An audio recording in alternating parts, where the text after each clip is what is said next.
Hello there. My paper that I chose to write on was Can Character Education Reverse Moral Decline? And my thought was yes, yes, it can. Character education, I feel like, is something that's very important to be teaching our students at school. And how are they going to hear about these different virtues and parts of character if we don't teach them and tell them?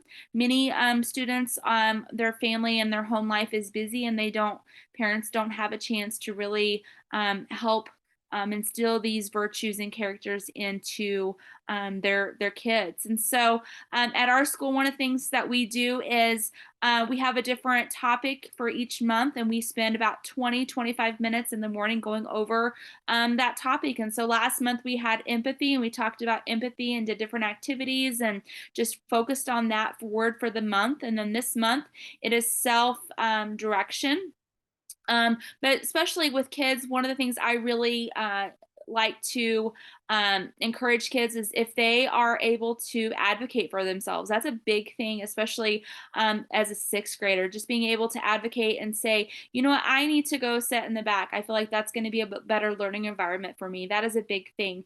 But with character education, I went ahead and typed up a little handout, and I will attach it to this presentation right here. But what is character education? Well, the term character education is not a new item. In fact, it can go back to Socrates or go back as far as the founding of the colonies. It can be difficult to discuss the effectiveness of character education without considering goals.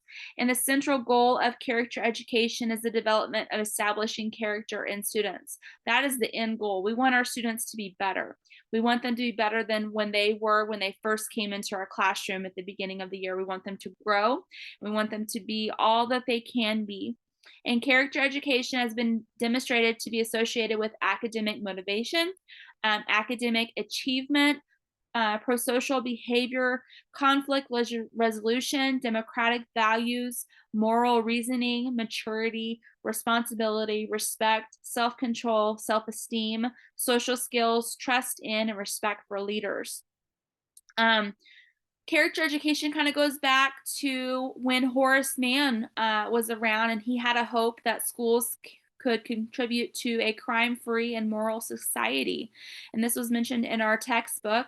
The federal legislation of No Child Left Behind has contained a section titled Partnerships in Character Education that allow for a character education to be in a classroom setting.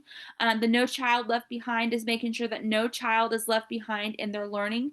It's teaching each child what they need in order to be successful in their lives, even though with each child, they will each be at their own level of learning. So, what does character education entail? Um, Character education practices virtues in many non controversial ways, such as everyday applications of honesty, responsibility, kindness, and courtesy. Character education is deliberate effort to teach virtues to help a person lead a fulfilling life and is good for the whole human community. Virtues, unlike values, do not change. Virtues such as honesty and patience have been virtues and will continue to be. Virtues also represent objective moral standards that extend to time, culture, and individual choice. So, why the need for character education? Well, character education was grown out of the public's deep concern of disturbing trends in youth conduct and youth character. The past 5 years, the public concern about crisis in youth character has swelled. A dramatic increase has occurred in the number and in the variety of curricular ed curricula. This concern about the character of youth runs deeper to embody a concern about the type of society we are becoming.